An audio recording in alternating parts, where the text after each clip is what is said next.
Welcome to AB tutorial. ఇక మనకి ఈరోజు వచ్చేటికి తెలంగాణ రాష్ట్రానికి సంబంధించి ఈ యొక్క హెల్త్ డిపార్ట్మెంట్కి సంబంధించి ప్రధానంగా కొన్ని పోస్టులకు సంబంధించి డాక్టర్ పోస్టులకు సంబంధించి ఉండే అదేవిధంగా ఈ యొక్క హెల్త్ డిపార్ట్మెంట్కి సంబంధించినటువంటి కొన్ని ప్రాబ్లమ్స్ ఫేజింగ్ సంబంధించి అప్డేట్స్ అయితే రావడం జరిగింది. సో ఇక్కడ వచ్చేవాటికి ప్రధానంగా ముందుగా 750 డాక్టర్ పోస్టుల భర్తీకి వారంలో నోటిఫికేషన్ అంటూ అన్నీ పిహెచ్సిలో సీసీ కెమెరాలు ఏర్పడుతుంటూ ఈ యొక్క డైరెక్టర్ ఎవరైతే ఉన్నారో ఎవరైతే వెల్లడించడం జరిగింది. సో రాష్ట్ర వ్యాప్తంగా ఉన్నటువంటి ప్రజెంట్ అయితే ముందుగా 750 డాక్టర్ పోస్టులకు సంబంధించి నోటిఫికేషన్ రిలీజ్ 1 వీక్లో చేస్తామంటూ ఈ యొక్క డైరెక్టర్ ఎవరైతే ఉన్నారో వారు తెలపడం జరిగిందనమాట. అదేవిధంగా వైద్య శాఖలో వసూలు అంటూ ల్యాబ్ టెక్నీషియన్ కానివ్వండి, టెక్నీషియన్ ఫార్మసిస్టులు, హెల్త్ అసిస్టెంట్ పోస్టులు రెగ్యులరైజేషన్ ఈ యొక్క ప్రాసెసింగ్లో భాగంగా హెల్త్ ఎడ్యుకేషన్లో ప్రమోషన్ల పేరిట ఈ యొక్క మల్టీ ఫార్మసిస్టులు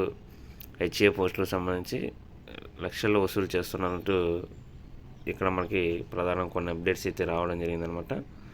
ఇదిగోండి ఇక్కడ వారంలో 750 పోస్టులకు నోటిఫికేషన్ రిలీజ్ అవ్వబోతుందంటూ ఈ యొక్క పిహెచ్సిలో డాక్టర్ పోస్టులకు సంబంధించి రెగ్యులర్ డాక్టర్లు భర్తీ చేసేందుకు ప్రభుత్వం అయితే చర్యలు చేపట్టిందంటూ ఇక్కడ దీనికి సంబంధించిన స్పెషల్ డైరెక్టర్ ఎవరైతే ఉన్నారో వారైతే తెలపడం జరిగిందనమాట.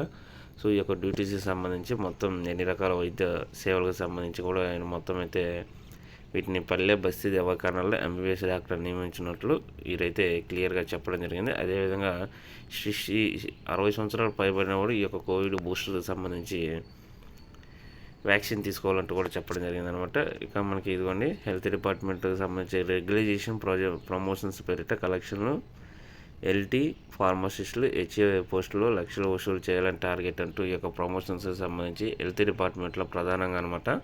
ఈ యొక్క ప్రమోషన్స్ సంబంధించి సర్వీసు వర్టిక్యులర్స్ పంపాలని జిల్లా వైద్య ఆరోగ్య శాఖ అయితే అధికారులు కొన్ని రోజుల కింద అయితే సర్క్యులర్ అయితే పంపడం జరిగిందనమాట. దానికి సంబంధించి వీటి బాధ్యతను చోటా మోటా నేతలు తీసుకున్నారంటే దీనికి సంబంధించి ల్యాబ్ టెక్నీషియన్లు, ఫార్మసిస్టులు, హెల్త్ అసిస్టెంట్లు, వైద్య ఆరోగ్య శాఖ మంత్రికి అయితే ప్రజెంట్ అయితే వీరు ఎవరైతే సీనియారిటీ ప్రకారంలో వారికి ప్రమోషన్స్ ఇవ్వాలంటూ వారైతే రిక్వెస్ట్ అయితే చేయడం జరిగింది. ఇక మనకి అదేవిధంగా ఈ యొక్క దక్షిణ తెలంగాణ జిల్లా నుంచి ఈ యొక్క వసూళ్ల పర్వాన్ని తెరలిచ్చినట్లు కూడా ఇక్కడ మనకి రావడం జరిగిందనమాట. ఇక గతంలో వైద్య ఆరోగ్య శాఖల కాంట్రాక్ట్ పద్ధతిలో 272 మంది ల్యాబ్ టెక్నీషియన్లు కానివ్వండి, 160 మంది ఫార్మసిస్టులు, దాదాపు 1200 మంది హెల్త్ అసిస్టెంట్లు అయితే తీసుకున్నారు. వీరంతా ఇప్పుడు కాంట్రాక్ట్ పద్ధతిలో పనిచేస్తున్నాం. వారిని రెగ్యులేట్ చేసేందుకైతే వైద్య ఆరోగ్య శాఖ కొద్ది రోజుల క్రితం అయితే సర్క్యులర్ అయితే జారీ చేయడం జరిగింది. ఈ యొక్క సర్క్యులర్ రిలీజ్ అవడంతో దీనికి సంబంధించిన ఇంపార్టెన్స్ అయితే పెరగడం జరిగింది. సో ఈ యొక్క రెగ్యులరైజేషన్ పేరుకైతే ఇక్కడ చాలా స్కామ్ జరుగుతుందంటే దీనికి సంబంధించి ఎక్కడైతే మనకైతే రావడం జరిగిందనమాట.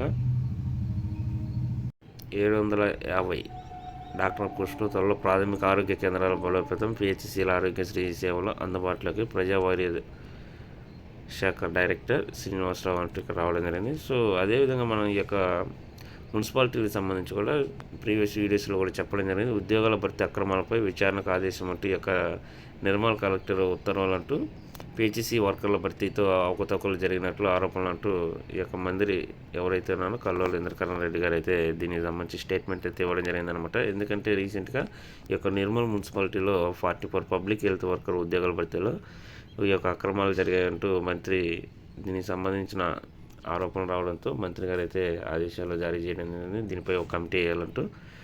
సో అదేవిధంగా ఈ యొక్క ప్రక్రియను అయితే ప్రజెంట్ అయితే అలా పోస్ట్ పోన్ చేశారనమాట. సో దీనికి 15 రోజుల్లోగా నివేదిక కూడా జారీ చేయాలంటూ కూడా రావడం జరిగింది. సో ఏదేమైనప్పటికీ న్యాయం జరగడం అంతిమ లక్ష్యం అనమాట. దీనికి సంబంధించి ప్రజెంట్ అయితే అక్రమాలకు సంబంధించి మనకి రీసెంట్గా అప్డేట్స్ అయితే రావడం జరిగింది.